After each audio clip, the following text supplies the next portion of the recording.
Hello friends, ovarian cancer में paclitaxel और carboplatin ये कीमोथेरेपी के प्रति काफी सारे दर्शकों ने हमें सवाल पूछा था। तो इसलिए आज हम है मुंबई ऑन्को केयर, जो इंडिया का largest day care chemotherapy chain है, उनके विलेपार्ले के ब्रांच में है। और हमारे साथ है जाने माने मेडिकल ऑन्कोलॉजिस्ट डॉक्टर क्षितिज जोशी। वेलकम क्षितिज भाई। तो इनसे हम सवाल करेंगे पैक्लिटैक्सेल और कार्बोप्लाटिन के कीमोथेरेपी जो ओवेरियन कैंसर में यूज होता है इसके ऊपर, और सिंप्लीफाइड टर्म्स में हम आपको ये जो इंफॉर्मेशन है आपको देना चाहेंगे। सो क्षितिज भाई शुरू करें। क्षितिज भाई, कई बार सवाल ऐसे आता है कि ओवरी के कैंसर में कीमोथेरेपी लेना चाहिए क्या, या नहीं लेंगे तो चलेगा क्या?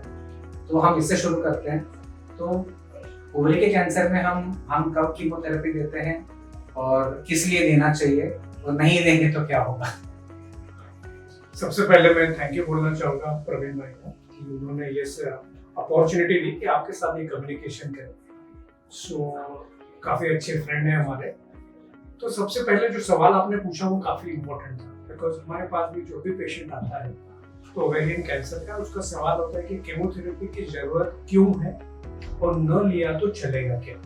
तो केमोथेरेपी जो है, और एक थोड़ा सा डर है समाज में केमोथेरेपी के साइड इफेक्ट के बारे में, इसलिए मैं सबसे पहले आपको पहले सवाल का जवाब देना चाहूंगा कि केमोथेरेपी की जरूरत क्यों है। उस पर भी दो कारण है, क्योंकि सर्जरी करके बढ़िया तरीके से आंख से दिखने वाला या रेडियोलॉजी से दिखने वाले सारे कैंसर सेल्स निकाल भी दिए तो भी माइक्रोमेटास्टैटिक यानी आंख से न दिखने वाले ऐसे कैंसर सेल शरीर में हो सकते हैं।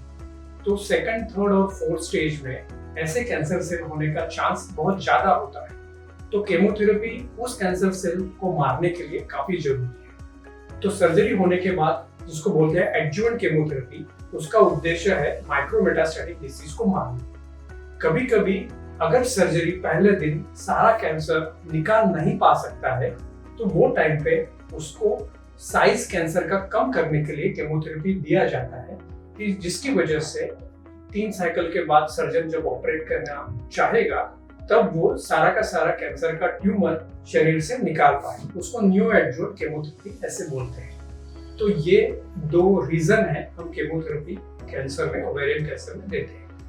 दोस्तों, बहुत ही क्लियर आंसर है क्षितिज भाई का कि स्टेज 2, 3, 4 में हम ओवेरियन कैंसर में कीमोथेरेपी इस्तेमाल करते हैं।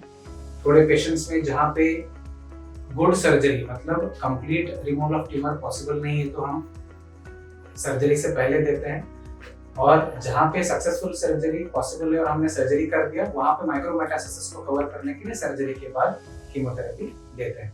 क्षितिज भाई, ये जो पैक्लिटैक्सेल कार्बोप्लाटिन है, ये कितना कॉमन कीमोथेरेपी है ओवेरियन कैंसर के treatment? Paclitaxel chemotherapy and carboplatin, ये कॉम्बिनेशन दो केमोथेरेपी जो है वो बहुत ही कॉमन है। और ओवेरियन कैंसर के साथ भी अलग कैंसर में इसका इस्तेमाल किया जाता है, लेकिन अब तक जो क्लिनिकल ट्रायल्स हुए हैं, रिसर्च हुए हैं, उसमें ये कॉम्बिनेशन ऑफ पैक्लिटैक्सेल और कार्बोप्लाटिन ओवेरियन कैंसर में क्यूर मिलने के लिए काफी यूजफुल साबित हुआ है। इसके लिए ये हम करते हैं। तो केमोथेरेपी बोलने के बाद सबसे पहले लोगों में काफी डर आता है कि इसके कितने साइड इफेक्ट हो, लेकिन ऐसा कोई डरने की बात नहीं है। आजकल जो सपोर्टिव केयर है यानी मेडिसिन, इसकी वजह से साइड इफेक्ट कम होते हैं, काफी अच्छी तरह से डेवलप हुआ है, तो ये साइड इफेक्ट काफी अच्छी तरह से कंट्रोल हो सकते हैं।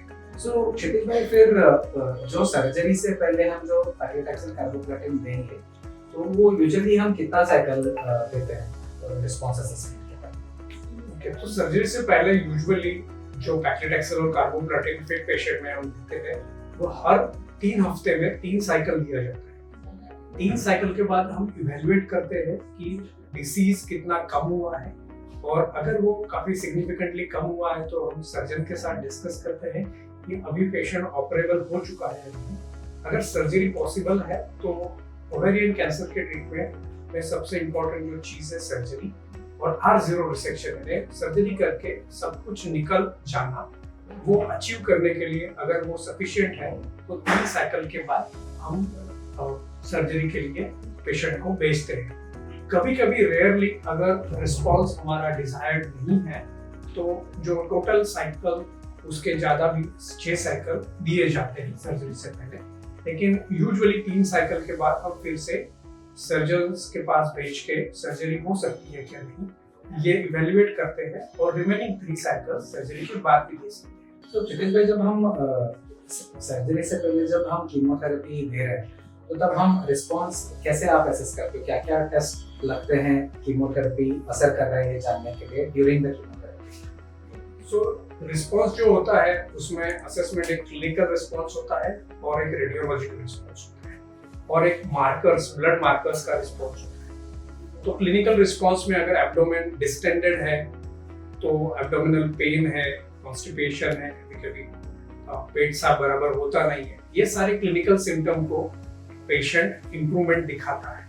तो पेट का साइज कम हो जाता है, पानी कम हो जाता है, पेशेंट का डाइट इंप्रूव हो जाता है। ये क्लिनिकल रिस्पांस बताता है कि केमोथेरेपी सही डायरेक्शन पे जा रही है। दूसरा होता है मार्कर असेसमेंट। जो CA-125 मार्कर है वो मेजॉरिटी ऑफ ओवेरियन कैंसर में काफी रेज रहता है, तो साइकिल्स के बाद वो धीरे धीरे कम होने लगता है, तो ये मार्कर असेसमेंट होता है। और तीसरा सबसे इम्पोर्टेंट रेडियोलॉजिकल असेसमेंट होता है, जैसे कि CT स्कैन, MRI करके जो कंपेयर करके हम देखते हैं कि कितना डिसीज कम हुआ है।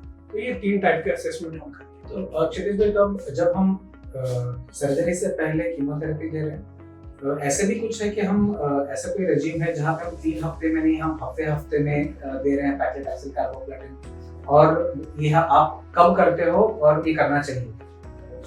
काफी इम्पोर्टेंट सवाल पूछा, क्योंकि सारे पेशेंट हमें फिट मिलेंगे ऐसे नहीं है। कुछ एल्डरली पेशेंट्स होते हैं, कुछ उनको अलग अलग बीमारियां होती है जैसे diabetes, hypertension, heart disease, kidney disease, तो ये पेशेंट्स थोड़े वीक होते हैं। ये 3 वीकली केमोथेरेपी जो स्टैंडर्ड है वो सह नहीं पाते हैं, तो हम यूजुअली उनको 1/3 डोज में डिवाइड करके वीकली केमोथेरेपी दे सकते हैं, जिसकी वजह से टॉलरेंस अच्छा होता है। इसका मतलब जो साइड इफेक्ट होने वाले हैं वो काफी कम होते हैं और इफेक्ट भी मेंटेन रहता है, सिर्फ हमें उसको ज्यादा बार देना पड़ता है। तो इसके लिए weekly chemotherapy paclitaxel carboplatin 1/3 dose में भी दिया जा सकता है। स्पेसिफिकली परफॉर्मेंस स्टेटस यानी पेशेंट का जो ओवरऑल कंडीशन है वो अगर फिट नहीं है 3 वीकली केमो। पैक्लिटैक्सेल कार्बोप्लाटिन के साथ दूसरा कोई टारगेटेड एजेंट वगैरह आप ऐड करते हो जब हम सर्जरी से पहले कीमो दे रहे हैं, और अगर ऐसा आप ऐड करते हो तो कौन सा एजेंट जो मोस्ट प्रेफर्ड रहता है? पैक्लिटैक्सेल कार्बोप्लाटिन काफी एविडेंस बेस्ड प्रूवन ड्रग है, लेकिन उसका इफेक्टिवनेस थोड़ा और बढ़ाने के लिए बिवासिजुमाब जो VEGF यानी vascular endothelial growth receptor inhibitor जिसको कहते हैं, उसको ऐड किया जाता है। ये एक टारगेटेड मेडिसिन है, इसकी वजह से डिसीज कंट्रोल काफी अच्छा होता है और साइड इफेक्ट काफी लिमिटेड है। तो हर केमो के साथ 3 वीकली बिवासिजुमाब हम अगर ऐड किया तो उसमें इसका रिस्पांस 10 से 20% अधिक हो जाता है, और पानी अगर पेट में ज्यादा इकट्ठा हुआ है तो वो भी सूखने के लिए ये बिवासिजुमाब काफी अच्छा काम करता है। तो ये मेडिसिन भी बहुत बार हम ऐड करते हैं। सो दोस्तों, ये थोड़े इम्पोर्टेंट पॉइंट्स थे कीमोथेरेपी पैक्लिकार्बो जो हम सर्जरी से पहले देते हैं सिलेक्टेड पेशेंट्स में। सो क्षितिज भाई, नेक्स्ट सवाल ये रहेगा कि अगर हमने पहले ही सर्जरी कर दिया है, ठीक है, और सर्जरी पॉसिबल था, अच्छा सर्जरी हो गया, तो उसके बाद जब हम स्टेज 2, 3, 4 में अगर पैक्लिकार्बो देना चाहते हैं तो कितने साइकिल्स होते हैं और उसका कैसे प्लानिंग करते हैं? यूजुअली क्या होता है कि जो केमोथेरेपी के पैक्लिकार्बो के साइकिल्स होते हैं वो टोटल 6 साइकिल्स होते हैं अगर हम 21 डेज में दिए जाए, और वो 6 साइकिल का कोर्स होता है, और वो हम कंप्लीट करने के बाद पेशेंट को ऑब्जर्वेशन पे रखते हैं। अगर हमने बिवासिजुमाब ड्रग उसके साथ ऐड किया, वो स्टैंडर्ड रेजिम है, तो वो 6 साइकिल के साथ ऐड किया जाता है, और उसके बाद कभी कभी वो बिवासिजुमाब मेंटेनेंस में 2 साल तक देने का भी एविडेंस है कि जिसके वजह से बीमारी जल्दी वापस नहीं आती। इसके साथ भी एक ओवेरियन कैंसर कुछ पेशेंट्स में हेरिडिटरी कैंसर के स्वरूप में पाया जाता है, हालांकि परसेंटेज कम है। मेजॉरिटी जो है वो पेशेंट को खुद को होते हैं, जिसको स्पोरेडिक बोलते हैं। लेकिन अगर ये हेरिडिटरी कैंसर हमारे एक ब्लड के टेस्ट के द्वारा अगर हमें मिला, तो हम यानी उसमें BRCA म्यूटेशन मिला, तो उसमें हम ये एक ओलापेरिड नाम का एक टैबलेट भी उसके साथ ऐड कर सकते हैं। लेकिन अगर आपने मेन ट्रीटमेंट जो है एडजुवेंट केमोथेरेपी जिसका बोलते हैं, वो 6 साइकिल पैक्लिकार्बो सर्जरी के बाद हम लेते। Thank you very much. एक और मैं सवाल भूल गया, जो हमने सर्जरी से पहले 3 साइकिल दे दिया, 3 या 4 साइकिल सर्जरी करके, तो उसके बाद भी हम कीमोथेरेपी देते हैं जो बचे हुए 2-3 साइकिल जो रहते हैं? यस, सो काफी इम्पोर्टेंट सवाल है, क्योंकि टोटल 6 साइकिल केमोथेरेपी जरूरी होता है। बहुत सारे पेशेंट हमें पूछते हैं कि 3 साइकिल के बाद हमें सर्जरी हो गया, अभी केमो न दिया तो चलेगा क्या? लेकिन जैसे कि जो ट्रायल्स है उसमें बताया गया है कि अगर आपने और 3 साइकिल जो 6 साइकिल का कोर्स किया है, तो आंख से न दिखने वाला सर्जरी के टाइम पे जो निकाला नहीं गया ऐसे माइक्रोमेटास्टेटिक जो डिसीज है, वो वापस आने का चांस काफी रहता है। तो वापस न आने के लिए हमें मैक्सिमम जो 6 साइकिल का एविडेंस है उसके हिसाब से सर्जरी के बाद भी 3 साइकिल हमें देना चाहिए।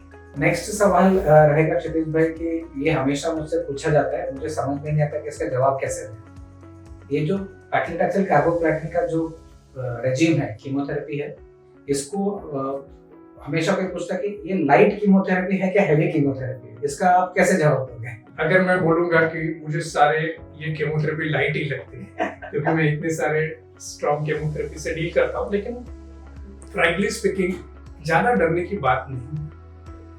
जो केमोथेरेपी रेजिमेंट्स होते हैं उसमें सबसे वेल टॉलरेटेड रेजिम में से एक पैक्लिटैक्सेल कार्बोप्लाटिन है। हालांकि साइड इफेक्ट उसके होते हैं लेकिन वेरी इजीली मैनेजेबल होते हैं, और हम उसको साइंस काफी आगे गया है, इसकी वजह से जो मैनेजमेंट ऑफ साइड इफेक्ट्स है काफी अच्छी तरह से हो गई है।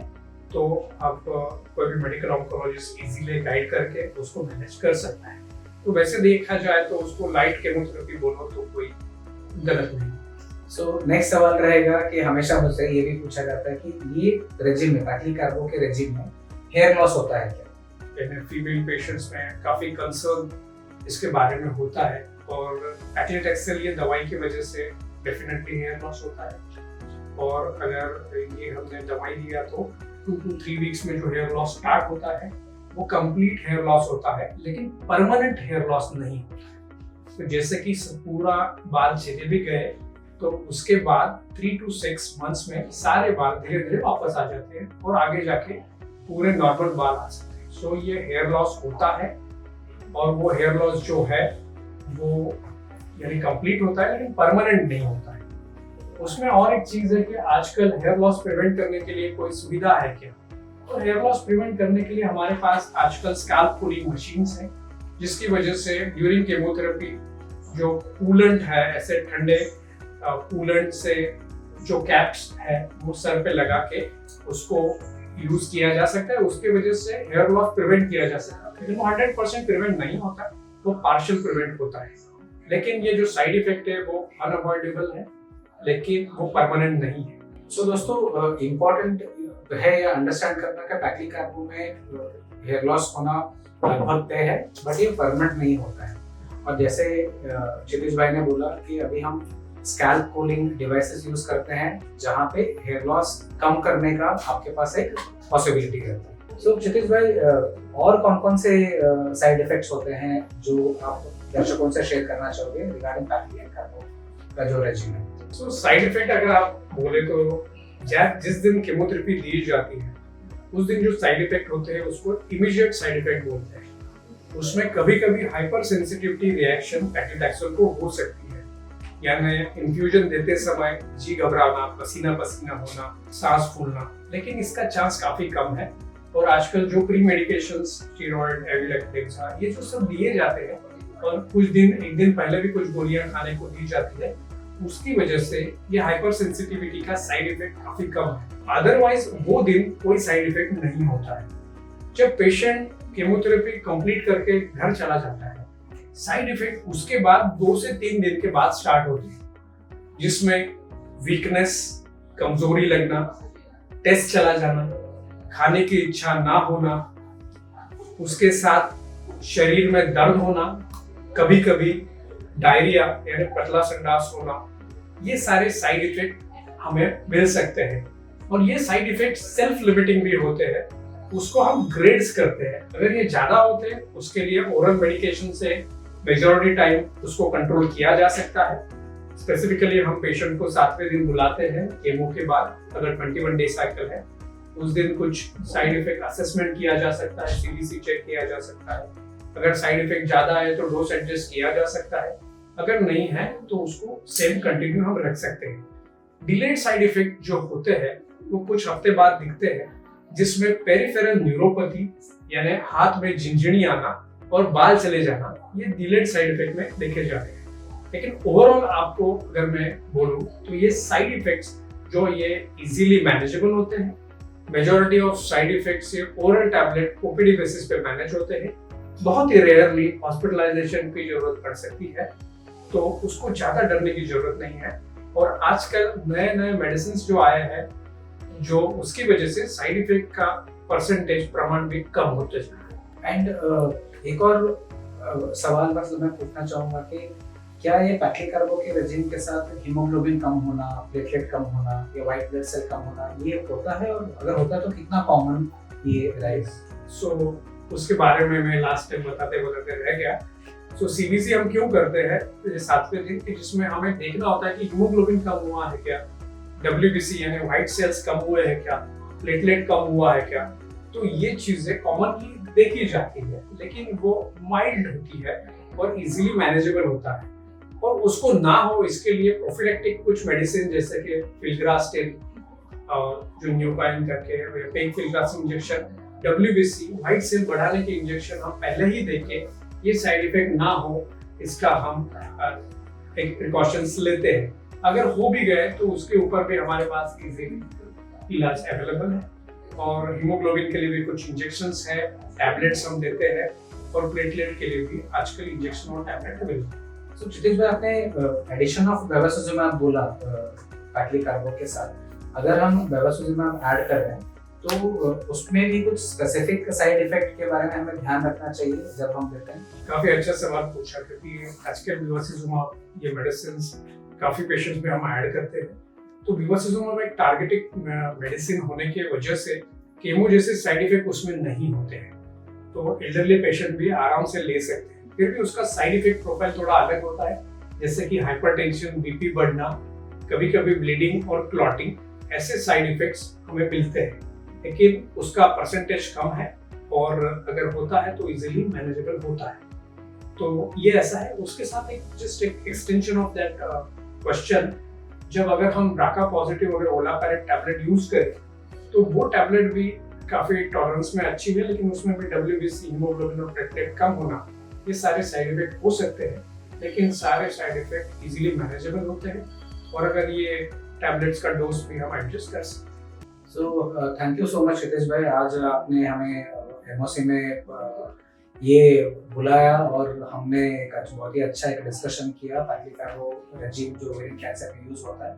आई होप दर्शकों को काफी सारे फाइन पॉइंट्स मिले हैं ये रेजिम के ऊपर, ताकि उनको नॉलेज बढ़े और ये रेजिम के प्रति जो डर है या जो अप्रीहेंशन है वो निकले, और अपना ट्रीटमेंट हो और कंफर्ट लेवल के साथ कंटिन्यू करें और कंप्लीट करें। Thank you so much. Praveen भाई के लिए मैं थैंक यू बोलना चाहूंगा कि उन्होंने ये अपॉर्चुनिटी दी आपके साथ बात करने के लिए। डॉक्टर प्रवीण आई नो कि वेरी एक्सलेंट सर्जन है, लेकिन ये कैंसर की थेरेपी जो होती है वो एक कंबाइंड एफर्ट होता है, जैसे कि एक एक्सलेंट सर्जन और गुड मेडिकल ऑन्कोलॉजी यानी केमोथेरेपी मैनेजमेंट, ये दोनों अगर एक साथ हो तो पेशेंट का कैंसर पूरी तरह ठीक होने के लिए वो काफी हेल्प होती है। So thank you very much. Thank you.